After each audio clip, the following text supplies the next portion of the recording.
എന്താ ഇത്? മേഡം നോക്കണം.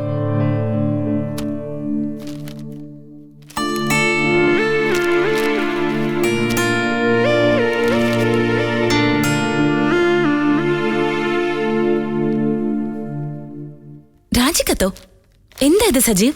പിരിച്ചുവിടുന്നതിന് മുമ്പ് രാജിവെക്കുന്ന അന്തസ്സെന്ന് തോന്നി. ആരാ സജീവിനെ പിരിച്ചുവിടുന്നത്? കാർത്തിക മേഡം. ലക്ഷ്മി മിൽസിന്റെ കൊട്ടേഷൻ ക്യാൻസൽ ചെയ്ത് ജയ്ഹിന്ദ് മിൽസിന് ഓർഡർ കൊടുക്കണമെന്ന് ആവശ്യം. കമ്പനിയുടെ തീരുമാനം എന്താണെന്ന് ഞാൻ അറിയിച്ചു. മേഡം പറയുന്ന അനുസരിച്ചില്ലെങ്കിൽ ജോലി വെച്ചേക്കില്ലെന്ന നിലപാട്. വെറുതെ ഒരാൾ ഷൗട്ട് ചെയ്യുന്ന കേൾക്കാൻ പ്രയാസമുണ്ട് മേഡം. വീട്ടിൽ ബുദ്ധിമുട്ടൊക്കെ ഉണ്ട്. എന്നാലും ആത്മാഭിമാനം കളഞ്ഞിട്ട് ഒരടിമപ്പണി. മേഡം ക്ഷമിക്കണം. എന്റെ റെസിഗ്നേഷൻ ലെറ്റർ സ്വീകരിക്കണം. സജീവിനെ നിയമിച്ചത് ഞാനാ. പിരിച്ചുവിടണമെങ്കിൽ അതും ഞാനായിരിക്കും ചെയ്യാം. ഇപ്പൊ ഈ രാജിക്കത്ത് ഞാൻ സ്വീകരിക്കുന്നില്ല. മേഡം, ഞാൻ സജീവിന് ഈ സ്ഥാപനത്തോട് ആത്മാർത്ഥതയുണ്ടെന്നാണ് ഞാൻ കരുതിയത്. ആരെങ്കിലും എന്തെങ്കിലും പറഞ്ഞെന്ന് വെച്ച് ഇട്ടറിഞ്ഞിട്ട് പോവാ. ബിസിനസ് നന്നാക്കാൻ ശ്രമിക്കുന്നവരെ നശിപ്പിക്കാൻ ശ്രമിക്കുന്നവരെ തിരിച്ചറിയാൻ പറ്റുന്നില്ലേ? ഇത്രയും നാൾ എന്നോടൊപ്പം ജോലി ചെയ്ത് സിൻസിയർ ആയിട്ടാണെങ്കിൽ സജീവ് ഈ രാജിക്കത്ത് തിരിച്ചെടുക്കണം. അതല്ല ജോലി ഉപേക്ഷിച്ചു പോവുകയാണെങ്കിൽ യു ക്യാൻ ഗോ. ഇഷ്ടം പോലെ ചെയ്യാം. മേഡം പറയുന്ന പോലെ.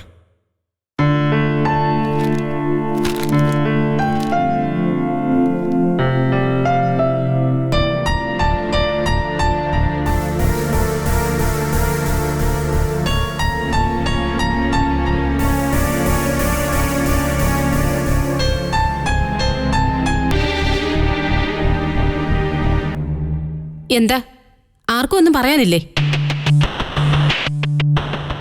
എന്തെങ്കിലും അഭിപ്രായം ഉണ്ടെങ്കിൽ ഇപ്പൊ പറയണോ എന്നോട്? ഗ്രൂപ്പ് ഉണ്ടാക്കാനും തരികട പരിപാടികൾ നടത്താനും ഞാൻ സമ്മതിക്കില്ല. ഞങ്ങൾ എന്താ മാഡം ചെയ്യണ്ടേ? ഓഫീസ് കാര്യങ്ങളിൽ ഞാൻ പറയുന്നത് അനുസരിക്കണം. എന്റെ വാക്കുകൾക്കായിരിക്കണം ഇവിടെ മുൻഗണന. എല്ലാവർക്കും ഒരു വാണിംഗ് എന്ന നിലയ്ക്ക് എന്നെ അനുസരിക്കാത്ത മാനേജർ സജീവ് രാമനെ ജോലിയിൽ നിന്ന് ഞാൻ പിരിച്ചുവിടുകയാണ്.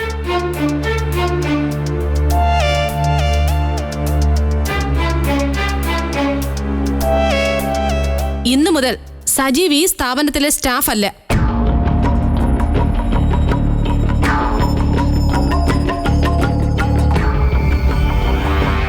സോറി കാർത്തികേച്ചി, ഇടപെടുന്നതിൽ ക്ഷമിക്കണം. എന്താ? മാനേജ്മെന്റ് കൂട്ടായി തീരുമാനമെടുക്കേണ്ട കാര്യം, എന്നിട്ടാണ് സ്റ്റാഫിന്റെ മുന്നിൽ അനൗൺസ് ചെയ്യേണ്ടത്. റൂളും ചട്ടമൊക്കെ അവിടെ നിൽക്കട്ടെ. ഈ സ്ഥാപനത്തിന്റെ MD ആയ എന്റെ തീരുമാനം ഞാൻ ഇവിടെ പറഞ്ഞത്. അതങ്ങനെ തന്നെ നടന്നിരിക്കും. മാനേജിംഗ് പാർട്ണറേക്കാൾ മുകളിലാണ് MD. അതെനിക്കറിയാം. മാനേജിംഗ് ഡയറക്ടർക്കാണ് കൂടുതൽ പവർ. പക്ഷേ കാർത്തികേച്ചി MD ആയത് എപ്പോഴാണെന്ന് അറിഞ്ഞില്ല. സൗകര്യം പോലെ അറിയിക്കാം. എന്തായാലും സജീവ് രാമനെ മാനേജർ പോസ്റ്റിൽ നിന്ന് ഡിസ്മിസ് ചെയ്യാൻ ഞാൻ തീരുമാനിച്ചു. എന്തെങ്കിലും അഭിപ്രായം? അഭിപ്രായമുണ്ട്. സജീവിനെ പിരിച്ചുവിടുകയാണെങ്കിൽ പുതിയ മാനേജറെയും മുഴുവൻ ഓഫീസ് സ്റ്റാഫ്സിനെയും വേറെ നിയമിക്കേണ്ടി വരും. അതായത് കാർത്തികേച്ചിക്ക് സ്വന്തമായി നിയമിക്കേണ്ടി വരും. ഇരിക്കാനും ഭരിക്കാനും വേറെ ഓഫീസും സംഘടിപ്പിക്കേണ്ടി വരും. എന്നെ പുറത്താക്കുന്നാണോ നന്ദന പറയുന്നത്? ദേ, ഞാൻ ഇത് ഓഫീസാ. എല്ലാരും എന്ത് കാണാൻ നിൽക്ക? പോയിക്കൂടെ?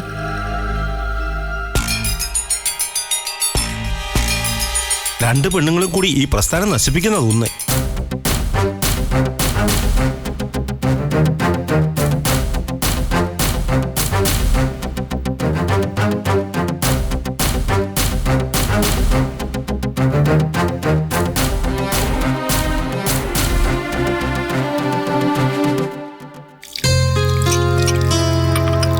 ഇതിങ്ങനെ പോയാൽ ശരിയാവില്ല, ഞാൻ പറഞ്ഞേക്കാം. എന്താ ഇതി? ഓഫീസിൽ നിന്ന് കാർത്തിക വിളിച്ചിരുന്നു. കരഞ്ഞുകൊണ്ട് അവള് സംസാരിച്ചത്. എങ്ങനെ? കാർത്തിക നിന്നോട് കരഞ്ഞെന്നോ? എന്തു പറ്റി? ചേട്ടത്തിയമ്മയുടെ ഓരോരോ തോന്നിയവാസങ്ങൾ തന്നെ കാരണം. കാർത്തികയെ മര്യാദയ്ക്ക് അവിടെ ഇരിക്കാൻ നന്ദന സമ്മതിക്കുന്നില്ല. ദേ, എന്റെ ഭാര്യയുടെ അവകാശങ്ങളിൽ കയറി ആധിപത്യം സ്ഥാപിക്കുന്ന ഉദയേട്ടന്റെ ഭാര്യ ആരാ? അമ്മ അടിയന്തരമായിട്ട് എന്തെങ്കിലും ചെയ്യണം. കാർത്തികയുടെ എന്ത് അവകാശത്തിലാ നന്ദന ഇടപെട്ടത്? അതാദ്യം നീ പറ. ശരിക്കുള്ള പ്രശ്നം എന്താണെന്ന് ഞാൻ പറഞ്ഞ അമ്മ വിശ്വസിക്കോ? അതോ നന്ദന പറയുന്നതാണോ വേദവാക്യം? അങ്ങനെ മുൻവിധിയൊന്നും എനിക്കില്ല. ശരിയെന്ന് തോന്നുന്നത് വിശ്വസിക്കും, അതിൻ്റെ കൂടെ നിൽക്കുകയും ചെയ്യും. അല്ല പിന്നെ കാർത്തിക ഇങ്ങനെ ഓഫീസിൽ ചെല്ലുമെന്ന് നന്ദന ഒരിക്കലും പ്രതീക്ഷിച്ചില്ല. അതുകൊണ്ടെന്താ? അമ്മയ്ക്ക് എന്നെ സംശയമായിരുന്നല്ലോ. വെറുതെ അല്ലല്ലോ, കാരണം ഉണ്ടായിട്ടല്ലേ സംശയിച്ചത്. എന്ത് കാരണമെന്നാ? നന്ദന ചൂണ്ടിക്കാണിച്ച ആരോപണങ്ങൾ അമ്മ മറുവശം ആലോചിക്കാതെ വിശ്വസിച്ചു. അമ്മയെ ഞാൻ കുറ്റം പറയല്ല. അമ്മ പാവാ. തന്ത്രപൂർവം നന്ദന അമ്മയെ ഓരോന്ന് പറഞ്ഞ് വിശ്വസിപ്പിച്ചതാ. ആ വിശ്വാസത്തെ മുതലെടുക്കാൻ നന്ദന ശ്രമിച്ചു എന്നുള്ളതാ സത്യം. അത് കാർത്തികയ്ക്ക് മനസ്സിലായി. എന്താ നീ പറഞ്ഞത്? എനിക്കങ്ങ് വ്യക്തമായില്ല. നന്ദനയും അവളും നിയമിച്ച പുതിയ മാനേജറും ചേർന്ന് ചില പുതിയ തട്ടിപ്പുകൾക്ക് പ്ലാൻ ചെയ്തു. അതിനു വേണ്ടിയാ പഴയ മാനേജർക്കും അക്കൗണ്ടന്റിനും പണി കൊടുത്തത്.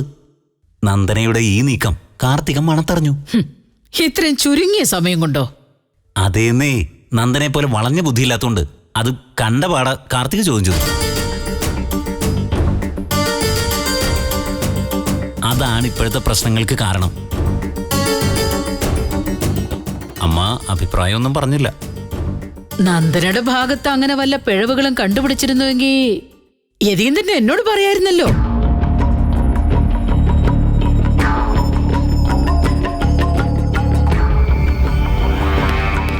അല്ലെങ്കിൽ നന്ദനയോട് തന്നെ നിനക്ക് നേരിട്ടങ്ങ് സംസാരിക്കായിരുന്നല്ലോ. അതൊന്നും ചെയ്യാതെ കാർത്തികയെ ഇതിൽ ഉൾപ്പെടുത്തേണ്ട കാര്യമില്ലായിരുന്നു. അതാണോ ഇപ്പൊ കുഴപ്പമായത്?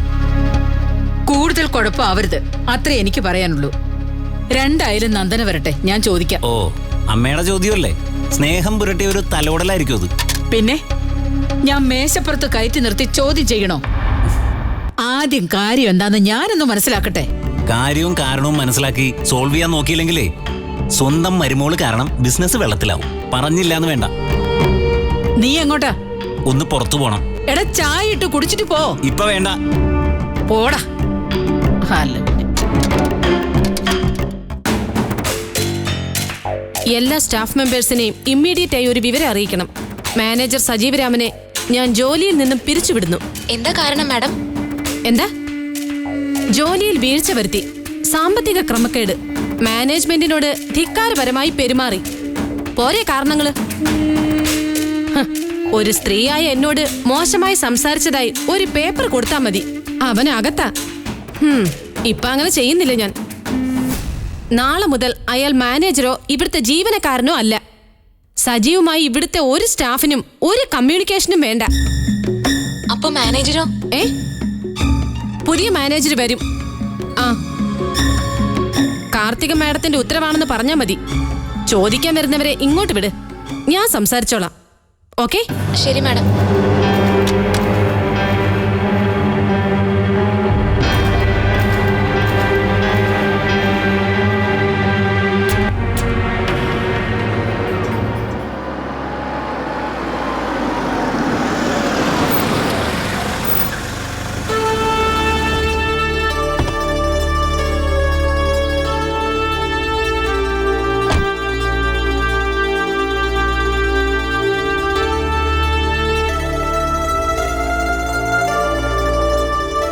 ഓഫീസിൽ എന്താ പുതിയ പ്രശ്നം? പുതിയ പ്രശ്നമല്ലമ്മേ, പഴയതിന്റെ ബാക്കിയാ. കാർത്തികേച്ചയ്ക്ക് മാനേജർ സജീവ് രാമനെ പിരിച്ചുവിടണമെന്ന് ഒരേ വാശിയാ. അയാൾ എനിക്ക് സൈഡ് നിൽക്കുന്നു ആരോപണം. ആ പറയുന്നതിൽ എന്തെങ്കിലും ശരിയുണ്ടോ? സജീവ് ശരിയുടെ സൈഡിൽ നിൽക്കുന്നു എന്നുള്ളതാ സത്യം. ബിസിനസിന്റെ പല ഏരിയയിലും നടന്നുകൊണ്ടിരുന്ന തട്ടിപ്പിനെയും വെട്ടിപ്പിനെയും പറ്റി എന്നോട് പറഞ്ഞു തന്നത് അയാളാ. അതുകൊണ്ട് കൂടിയാ അക്കൗണ്ടന്റ് ആയിരുന്ന സജീവിനെ ഞാൻ മാനേജറാക്കിയത്. അന്ന് തുടങ്ങിയത് യതേട്ടന് പ്രശ്നം. അതിപ്പോ കാർത്തികേച്ചി ഏറ്റുപിടിച്ചു. രണ്ടുപേരും തോറ്റു കൊടുക്കാൻ തയ്യാറല്ല. ഞാൻ വേണമെങ്കിൽ തോറ്റു കൊടുക്കാം. ഇത് തോൽവിയുടെയും ജയത്തിന്റെയും പ്രശ്നമല്ല. കൺമുമ്പിൽ കണ്ടു ബോധ്യപ്പെട്ട കൊള്ളയുടെ നേർക്ക് കണ്ണടച്ചു നിൽക്കണം. അതാണ് പ്രശ്നം. നിങ്ങളിൽ ആര് പറയേണ്ടതാ ഞാൻ വിശ്വസിക്കേണ്ടത്? എന്റെ വാക്കുകൾ അമ്മ മുഖവിലേക്ക് എടുക്കണമെന്ന ശാഠ്യമൊന്നും എനിക്കില്ല. പക്ഷേ തെളിവുകളൊന്ന് കാണാൻ മനസ്സുണ്ടായ മതി. അമ്മ ഇതൊന്ന് നോക്ക്. ഇങ്ങോട്ട് വന്ന് കേറുതല്ലേ ഉള്ളൂ മോളെ. ചായയൊക്കെ കുടിച്ചിട്ട് നമുക്ക് സൗകര്യം പോലെ നോക്കാം. പിന്നത്തേക്ക് നീട്ടി വെക്കണ്ട, ഒരു 5 മിനിറ്റ് മതി. ഇത് അമ്മ നോക്കണം. അമ്മ വന്നേ. വാ, അമ്മ എവിടെ ഇരിക്കും.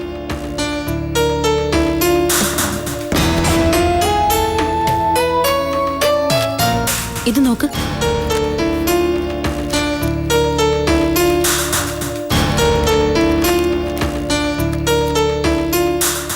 അല്ല, ഇതിപ്പോ എല്ലാം വിശദമായി നോക്കി മനസ്സിലാക്കണമെങ്കിൽ കുറച്ച് സമയം എടുക്കും മോളെ. കാര്യം എന്തായാലും മോളൊന്ന് ചുരുക്കി പറ. നമ്മുടെ ടെക്സ്റ്റൈൽസിലേക്ക് സ്ഥിരമായി തുണി എടുത്തുകൊണ്ടിരുന്ന ലക്ഷ്മി മിൽസിന്റെയും ജയ്ഹിന്ദ് മിൽസിന്റെയും കൊട്ടേഷനാണിത്. രണ്ടും പേരുകേട്ട തുണിമില്ലുകളാണെങ്കിലും അവരുടെ പ്രോഡക്ട്സിന്റെ ഗുണനിലവാരത്തിന് നല്ല വ്യത്യാസമുണ്ട്, വിലയിലും വ്യത്യാസമുണ്ട്. ഇതിലെവിടെയാ തട്ടിപ്പ് നടന്നത്? ജയ്ഹിന്ദ് മിൽസിലെ പർച്ചേസിൽ ക്വാളിറ്റി കുറഞ്ഞ തുണിത്തരങ്ങൾ വലിയ വിലയ്ക്ക് അവിടെ നിന്ന് വാങ്ങിച്ചു കൂട്ടിയിട്ടുണ്ട്. അതുകൊണ്ട് ആ മില്ലുകാർക്കല്ലേ നേട്ടം, വാങ്ങിക്കുന്നവർക്ക് എന്താ ഗുണം?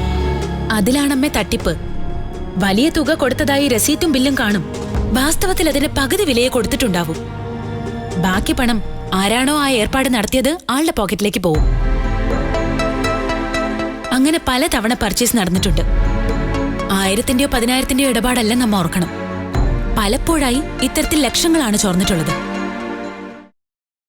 അങ്ങനെ വാങ്ങിയ ക്വാളിറ്റി കുറഞ്ഞ തുണിത്തരങ്ങൾ വിറ്റുപോവാൻ പ്രയാസമാണ്. അത് പിന്നെ കെട്ടിക്കിടക്കും. വലിയ വിലയാണ് ഇടുന്നത്. ഒടുവിൽ ഓണവും ക്രിസ്മസും ഒക്കെ വരുമ്പോ റിഡക്ഷൻ സെയിലെന്നൊരു ബോർഡ് വെക്കും.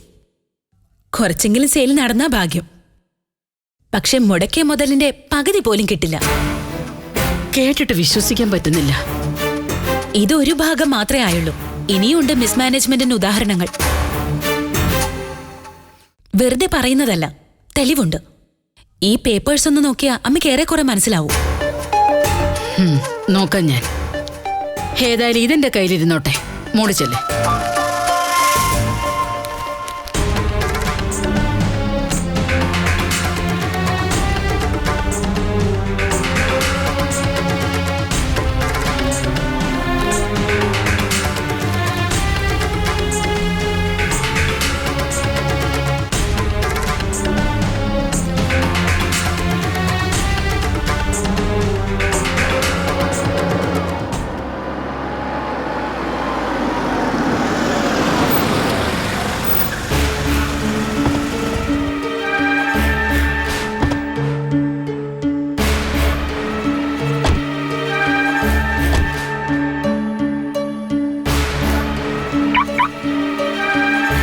കയ്യിൽ ഇത്രയും സാധനങ്ങൾ കാണുമ്പോ മിക്കവാറും ചോദ്യം ഉണ്ടാവും. ചോദിച്ചാൽ മറുപടി കൊടുക്കണം. നീ വാ.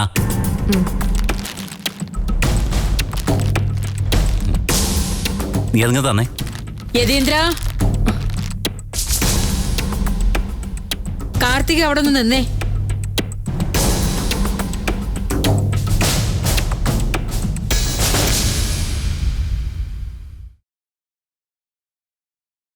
യതി, എടാ യതീന്ദ്ര. അമ്മേ, ബാത്റൂമിൽ കയറി കാണും. ഹാ, കാർത്തിക ഒന്നിങ്ങ് വന്നേ. പിന്നെ എന്തൊക്കെയുണ്ട് കാർത്തിക ഓഫീസിലെ വിശേഷങ്ങള്? ഇന്നത്തെ ജോലികൾ എന്തൊക്കെയായിരുന്നു? എടുത്തു പറയാൻ മാത്രം ഒന്നും ഉണ്ടായില്ല. എന്നിട്ട് അങ്ങനെയല്ലല്ലോ യതീന്ദ്രൻ എന്നോട് പറഞ്ഞത്. അപ്പൊ അവൻ കള്ളം പറഞ്ഞതാണോ? യതീന്ദ്ര, ഇങ്ങോട്ടൊന്ന് വന്നേ. ഡാ, നിന്നോടാ പറഞ്ഞത് ഇങ്ങോട്ട് വരാൻ. എന്താ അമ്മേ? കാർത്തിക പറയുന്നു ഓഫീസിൽ വിശേഷിച്ചൊന്നും ഉണ്ടായില്ലെന്ന്. പക്ഷെ നീ മുമ്പേ പറഞ്ഞു അവിടെ എന്തൊക്കെയോ പ്രശ്നങ്ങളാണെന്ന്. ഇതിലേതാ ശരി? അതമ്മേ, ടെക്സ്റ്റൈൽസിലേക്ക് തുണികൾ ഹോൾസെയിലായി എടുക്കുന്നതിന്റെ ഒരു ഇഷ്യൂവാ. ലക്ഷ്മി മിൽസിന്റെ ഓർഡറുകളെല്ലാം ക്യാൻസൽ ചെയ്യേണ്ടി വന്നു. എന്നിട്ട് എല്ലാ പർച്ചേസുകളും ജയ്ഹിന്ദ് മില്ലില്ലേ അവരെ ഏർപ്പാടാക്കി. ഇതാണോ എടുത്തു പറയത്തക്കതായി ഒന്നുമില്ലെന്ന് കാർത്തിക പറഞ്ഞത്? അല്ലമ്മേ, പ്രധാനപ്പെട്ട കാര്യമായതുകൊണ്ട് എരിയേട്ടനാണല്ലോ അമ്മയോട് സംസാരിക്കേണ്ടത്. അതുകൊണ്ടാ ഞാൻ. ഒരു മില്ലുകാരെ ഒഴിവാക്കിയതും മറ്റേ കൂട്ടരുമായി ഇടപാട് തുടരാൻ തീരുമാനിച്ചതും എന്തുകൊണ്ടാ? തട്ടിപ്പ്. ആ, ലക്ഷ്മി മിൽസിന്റെ ആളുകളും നന്ദനയും ചേർന്നുകൊണ്ട് ചില കള്ളത്തരങ്ങൾ പ്ലാൻ ചെയ്യുന്നുണ്ടായിരുന്നു. ഇതൊന്നും ഞാൻ അറിഞ്ഞില്ലല്ലോ. കേക്കട്ടെ. അമ്മേ, കാർത്തിക അത് കണ്ടുപിടിച്ചത്. ആ, ഓരോ തവണ തുണി എടുക്കുമ്പോഴും വൻ തുക നന്ദനയ്ക്ക് കമ്മീഷൻ കിട്ടും. പിന്നെ വിലയിൽ തിരിമറി. ചുരുക്കത്തിൽ നമ്മുടെ കമ്പനിക്ക് നഷ്ടം. മില്ലുകാർക്ക് നന്ദനയ്ക്ക് നേട്ടം. ഇതൊക്കെ കാർത്തികയ്ക്ക് എങ്ങനെ മനസ്സിലായി? ഞാൻ കണ്ടുപിടിച്ചതാ. നന്ദന ഓഫീസിൽ പോയി തുടങ്ങിയത് മുതലുള്ള മുഴുവൻ കണക്കുകളും ഞാൻ പരിശോധിച്ചു. സ്റ്റോക്ക് എടുത്തതിന്റെ ലിസ്റ്റും പരിശോധിച്ചു. നമ്മുടെ ഷോറൂമിൽ കൊണ്ടുവച്ചിരിക്കുന്ന പല തുണികളുടെയും ക്വാളിറ്റി കഷ്ടം. സൂക്ഷിച്ചെന്ന് നോക്കിയ പിഞ്ചി പോകുന്ന പഴങ്കോടിയാ പലതും. പുതിയ മാനേജരെ പിരിച്ചുവിടുമെന്ന് കാർത്തിക പറഞ്ഞതായി അറിഞ്ഞു. അവൻ ഭൂലോക തരികടയാ. നന്ദന അയാളെ പറ്റി അമ്മയോട് പുകഴ്ത്തി പറഞ്ഞു കാണും. അറിയാം, കാരണം മുഴുവൻ തട്ടിപ്പിന്റെയും സൂത്രധാരൻ അവനാ, സജീവ് രാമൻ. അല്ല, സത്യമാണോ ഞാൻ ഈ കേൾക്കുന്നത്? അതെ അമ്മേ. സജീവിനെ ജോലിയിൽ നിന്ന് പറഞ്ഞു വിടുന്നതോടെ പകുതി കാര്യങ്ങൾക്ക് ആശ്വാസമാവും. നന്ദന ഒറ്റയ്ക്കധികം കൊള്ള നടത്താനിടയില്ല. അപ്പോ നന്ദന കള്ളം കാണിക്കുന്നുണ്ടെന്നാണ് നിങ്ങൾ രണ്ടുപേരും പറയുന്നതല്ലേ? അതെ അമ്മേ, വെറും കള്ളമല്ല, സാമ്പത്തിക ഇടപാടുകളിൽ ഒരുപാട് തിരിമറിയുണ്ട്. എനിക്കത് ഉത്തമ ബോധ്യമുള്ള കാര്യമാണ്. ഓ, അമ്മ അത് വിശ്വസിക്കണം. തെളിവ്? നന്ദന തട്ടിപ്പ് നടത്തുന്നു എന്നുള്ളതിന് തെളിവെന്താണെന്ന് പറ. ആരോപണം നടത്തുമ്പോ അതിനൊരു അടിസ്ഥാനം വേണമല്ലോ. നിസ്സാര കാര്യമല്ലിത്. ബിസിനസിന്റെയും ഈ തറവാടിന്റെയും ഭാവിയെ ബാധിക്കുന്ന വിഷയമാണിത്. സകലതിനും അടിമുടി മാറ്റം വരാൻ പോവുക. കാർത്തിക പറയേ, നീ കണ്ടുപിടിച്ച കള്ളത്തരങ്ങൾ തെളിയിക്കാൻ ആവശ്യമായി വന്നിട്ടുള്ള എന്തൊക്കെ കാരണങ്ങളാ ഉള്ളത്? ഓഫീസിലെ സ്റ്റാഫുകളെ കൊണ്ട് സാക്ഷി പറയിക്കാം. സാക്ഷി പറയിക്കണം, അല്ലാതെ ആരും സ്വയം സാക്ഷി പറയാൻ തയ്യാറാവില്ലല്ലേ? പണത്തിന്റെ കാര്യത്തിൽ ക്രമക്കേടുകൾ നടന്നിട്ടുണ്ടെന്ന് കാർത്തിക സ്വപ്നം കണ്ടതാണോ? അല്ലല്ലോ, ഊഹിച്ചെടുത്തതുമല്ല. അപ്പോ തീർച്ചയായിട്ടും ബില്ലുകളിലോ വൗച്ചറുകളിലോ ഒക്കെ തട്ടിപ്പിന്റെ സൂചനകൾ കാണും. മോഷണം നടത്തുന്നവർ എന്തെങ്കിലും തെളിവ് അവശേഷിപ്പിക്കോ അമ്മേ? പിന്നെ എങ്ങനെ ഞാൻ വിശ്വസിക്കും? ഞാൻ പറഞ്ഞില്ലേ എരിയേട്ടാ, അമ്മ ഇപ്പോഴും നന്ദനയുടെ സൈഡാ. നമ്മൾ പറയുന്നതിനൊന്നും ഒരു വിലയും ഇല്ല. ഓഫീസിലെ ഓരോ കാര്യങ്ങളും എന്നോട് ആലോചിച്ചിട്ടാ നന്ദന ചെയ്തിട്ടുള്ളത്. മറിച്ച് കാർത്തികയോ? എന്റെ മനസാക്ഷിയെ തെളിവായിട്ട് കാണിക്കാൻ എനിക്കുള്ളൂ. ഇക്കാര്യത്തിൽ അത് പോരല്ലോ കാർത്തികേ. അമ്മ ഇത്രമാത്രം സംസാരിച്ചതുകൊണ്ട് ചോദിക്കേ, സ്വന്തം ഭാഗം ന്യായീകരിക്കാൻ വേണ്ടി നന്ദന എന്ത് ഡോക്യുമെന്റ്സ് അമ്മയെ കാണിച്ചിട്ടുള്ളത്? എന്ത് തെളിവുകളുടെ പേരിലാ അമ്മ നന്ദനെ വിശ്വസിക്കുന്നത്? ഓ, ഒരു മിനിറ്റ്.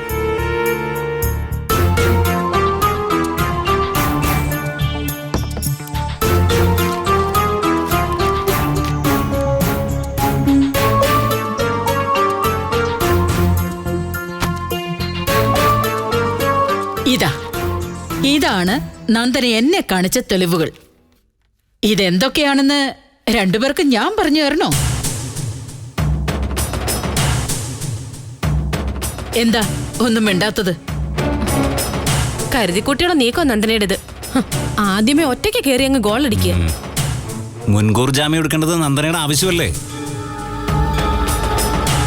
ഈ കാണുന്നത് മുഴുവൻ കള്ളക്കണക്കുകളാ, നന്ദന ഉണ്ടാക്കിയ വ്യാജരേഖകളാ.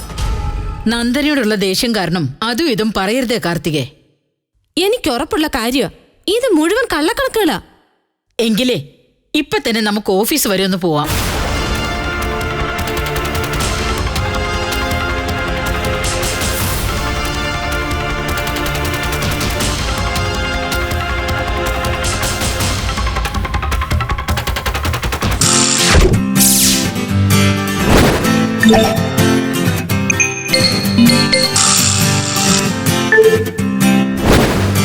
Yeah.